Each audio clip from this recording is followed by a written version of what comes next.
जाते हे जे आहे हे आशा भोसलेंनी आणि हृदयनाथ मंगेशकर यांनी संगीत दिलेलं गाणं हे मराठी संगीतामधलं एक अतिशय उत्तम असं गाणं आहे। आशा त्यांनी अनेक भाषांमधून अनेक गीतं गायलीत आणि ती आजही आपल्या सगळ्यांच्या स्मरणात आहे आणि पुढल्या अनेक वर्ष भविष्यात देखील आपल्या सगळ्यांच्या स्मरणात राहतील।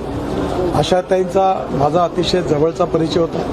विशेषतः मला जेव्हा 61 वर्ष पूर्ण झाली तेव्हा मुंबईला त्या कार्यक्रमात आल्या होत्या आणि त्या कार्यक्रमात त्यांनी स्वतः त्यावेळी गीत गायलं आणि मला आशीर्वाद दिले। त्यांच्या मृत्यूने आपण संगीत क्षेत्रातल्या अशा गायिकेला मुकलो आहे की जिने आपल्या देशाचं नाव खरं म्हणजे विश्वात प्रसिद्ध केलं आणि म्हणून व्यक्तिगतरित्याही पण त्यांच्याशी त्यांच्या परिवाराशी मंगेशकर कुटुंबियांशी फार जवळचा संबंध होता।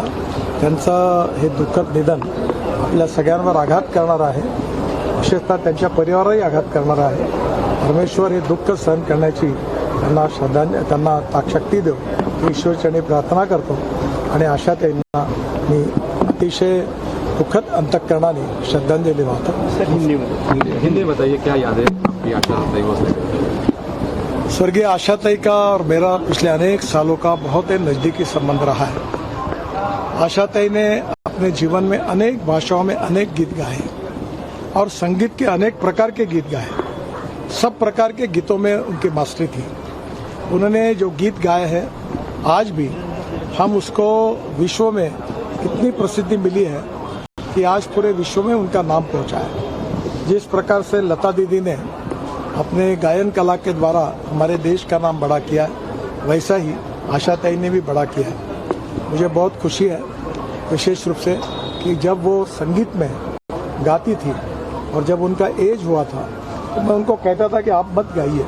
वो मुझे कहती थी कि नहीं, मैं जब तक हूँ तब तक मैं गाती रहूँगी। जिद्द मैंने उनके व्यक्तित्व में देखी और आखिर तक उन्होंने संगीत और गीत इस विषय के लिए अपना जीवन समर्पित किया था और बड़े आनंद और खुशी के साथ वो गाती थी और आखिरी में चलना भी नहीं होता था तो भी उनका यही श्रद्धा। तो नितिन गडकरी को आप सुन रहे थे, केंद्रीय मंत्री और जाते हे जे आहे हे आशा भोसलेंनी आणि हृदयनाथ मंगेशकर यांनी संगीत दिलेलं गाणं हे मराठी संगीतामधलं एक अतिशय उत्तम असं गाणं आहे। आशा त्यांनी अनेक भाषांमधून अनेक गीतं गायलीत आणि ती आजही आपल्या सगळ्यांच्या स्मरणात आहे आणि पुढल्या अनेक वर्ष भविष्यात देखील आपल्या सगळ्यांच्या स्मरणात राहतील। आशाताईंचा माझा अतिशय जवळचा परिचय होता। विशेषतः मला जेव्हा 61 वर्ष पूर्ण झाली तेव्हा मुंबईला त्या कार्यक्रमात आल्या होत्या आणि त्या कार्यक्रमात त्यांनी स्वतः त्यावेळी गीत गायलं आणि मला आशीर्वाद दिले। त्यांच्या मृत्यूने आपण संगीत क्षेत्रातल्या अशा गायिकेला मुकलो आहे की जिने आपल्या देशाचं नाव खरं म्हणजे विश्वात प्रसिद्ध केलं आणि म्हणून व्यक्तिगतरित्याही पण त्यांच्याशी त्यांच्या परिवाराशी मंगेशकर कुटुंबियांशी फार जवळचा संबंध होता। त्यांचं हे दुःखद निधन आपल्या सगळ्यांवर आघात करणारं आहे, विशेषतः त्यांच्या परिवाराही आघात करणारं आहे। परमेश्वर हे दुःख सहन करण्याची त्यांना ताकशक्ती देव ही ईश्वरचरणी प्रार्थना करतो आणि आशाताईंना मी अतिशय दुःखद अंतःकरणाने श्रद्धांजली वाहतो।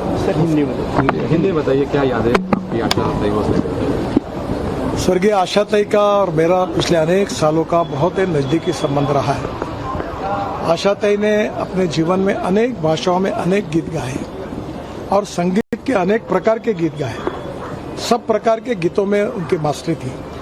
उन्होंने जो गीत गाए हैं आज भी हम उसको विश्व में इतनी प्रसिद्धि मिली है कि आज पूरे विश्व में उनका नाम पहुंचा है। जिस प्रकार से लता दीदी ने